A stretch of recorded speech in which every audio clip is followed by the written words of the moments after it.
काल एक अशी माहिती होती की एक अर्ज आमच्याकडे तहसीलदार माहूर यांनी दिलेला होता आणि त्यामध्ये त्यांना खंडणीची मागणी होत होती सातत्याने. माननीय विभागीय आयुक्त औरंगाबाद यांच्याकडे संबंधित तहसीलदारांचे एक निवेदन दिलं गेलं होतं आणि त्यांना निलंबित करा आणि वाळू तस्करीच्या किंवा याच्या माध्यमातून खंडणी मागण्याचा बराच जुना प्रकार त्यामध्ये चालू होता. त्यामध्ये तहसीलदारांनी संबंधितांना 50,000 रुपये खंडणी दिली होती अशी पण माहिती आहे आणि त्यानंतर ते अद्यापही पैशाची मागणी करतात. त्यामुळे तहसीलदार साहेब फार त्रासलेले होते. त्यांनी ही बाब कलेक्टर साहेबांशी आणि त्यांच्याशी चर्चा करून की यामध्ये गंभीर स्वरूपाची म्हणजे ती जी मागणी आहे आणि त्यांना सतत टॉर्चरिंग होत होती. यामुळे त्यांच्याशी बोलून आमच्याकडे काल त्यांनी अर्ज दिला. त्या अर्जाची चौकशी करत असताना चौकशीमध्ये त्यांचे कॉल चालूच होते काही लोकांचे. ही माहिती जशी मिळाली त्यानंतर आमच्या कार्यालयातील API स्थागुशा आणि त्यांच्यासोबतच्या टीमने सापळा लावला आणि ह्या सापळ्यामध्ये त्यांनी त्या संबंधित जी व्यक्ती पैसे घ्यायला जे आरोपी येणार होते स्वामी म्हणून त्यांना रंगेहात पैसे पुरवतानाच त्यांना ताब्यात घेतलेलं आहे आणि त्याचबरोबर ज्या लोकांनी त्यांच्या योग्य तो हे करून त्यांनासुद्धा ताब्यात घेतले असे एकूण 5 लोक आहेत. किती रुपयाची खंडणी मागितली होती? त्यामध्ये त्यांनी पहिली 50,000 रुपयाची दिले होते. 2 लाखापर्यंत ते खंडणी मागत होते अशा स्वरूपाची माहिती आहे. कुठे अटक करण्यात आली? त्याने काल ताब्यात जे मेन जे होते त्यांना ज्यांनी पैसा स्वीकारला ते त्यांना आम्ही कलेक्टर ऑफिसमध्ये ताब्यात घेतलेलं आहे.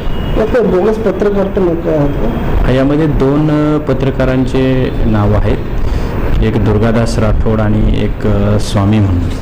तर या दोघांचे राजकुमार स्वामी दोघांचे नाव आहे त्यामध्ये आणि काही इतर पक्षाशी संबंध असल्याची नावं सांगतात. परंतु यांच्या बाबतीत आम्ही माहिती घेतली असता त्यांच्याकडे कोणतं ॲक्रेडिशन कार्ड वगैरे नाही आहे. ते कदाचित स्वतःहून सांगत असावेत अशी आपण शंका आहे. पिसार घेतली का? 3 दिवसात 4 दिवसाचे पिसार. सदर 5ही आरोपींना आज म्हणजे अटक करून कोर्टासमोर उभे केले असता त्यांना 4 दिवसाचा PCR मिळालेला आहे. तपास चालू आहे. अस्सलाम वालेकुम नाज़रीन, नांदेड़ उर्दू न्यूज में आपका इस्तकबाल है. चलिए नजर डालते हैं आज के नांदेड़ कोरोना अपडेट की तरफ. कोरोना वायरस के ताल्लुक से सरकारी अस्पताल के सिविल सर्जन डॉक्टर भूसीकर ने प्रेस नोट जारी किया है जिसमें बताया गया है कि गुज़िश्ता 24 घंटों के दौरान जिले नांदेड़ के सरकारी खानगी अस्पतालों में ज़ेर इलाज कोरोना पॉजिटिव मरीजों में से 200 मरीज अच्छे होकर डिस्चार्ज हो गए. अब तक नांदेड़ में 3047 कोरोना पॉजिटिव मरीज अच्छे हो गए. एक मुस्बित पहलू है ये, लेकिन जिले नांदेड़ में कोरोना पॉजिटिव मरीजों की मौत का सिलसिला थमने का नाम नहीं ले रहा है. ये बहुत ही तशवीशनाक बात है. गुज़िश्ता 24 घंटों के दौरान जिले नांदेड़ में जुमला 9 कोरोना पॉजिटिव मरीजों की मौत हो चुकी है. इनमें 8 मरीज मर्द और 1 मरीजा खातून है. जिले नांदेड़ में अब तक 177 कोरोना पॉजिटिव मरीजों की मौत हो चुकी है.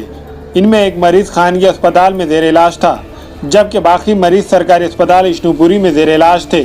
प्रेस नोट में बताया गया है कि आज जुमला 787 रिपोर्ट मिली है.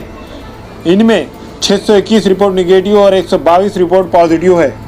इसी तरह जिले नांदेड़ में कोरोना पॉजिटिव मरीजों की तादाद 4,943 हो गई है जिसकी तफसील इस तरह है. शहर नांदेड़ के 54, हदगांव 7, माहौर 5, मुदखेड़ 3, नांदेड़ ग्रामीण 4, किनवट 4, लोहा 2, मुखेड़ 15, नायगांव 1, देगलूर 1, धर्माबाद 13, भोकर 3, खंदार 5, अर्धापुर 1, बिलोली 1, निजामाबाद 1, हिंगोली 2. जिले नांदेड़ के जुमला 1632 एक्टिव पॉजिटिव मरीज सरकारी खानगी अस्पताल कोविड केयर सेंटर्स और औरंगाबाद निजामाबाद में ज़ेर इलाज है. इनमें से 118 की हालत नाजुक अभी भी है.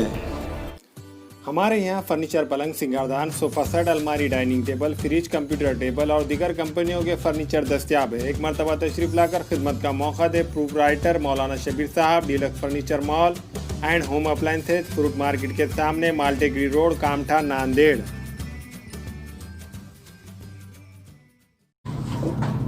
अस्सलाम वालेकुम, मैं इमरान खान. हमें उम्मीद है कि आपको हमारा चैनल अच्छा लगता होगा. लेटेस्ट न्यूज के लिए देखते रहिए नांदेड़ उर्दू न्यूज और न्यूज के पसंद आने पर लाइक शेयर और सब्सक्राइब करना ना भूलें।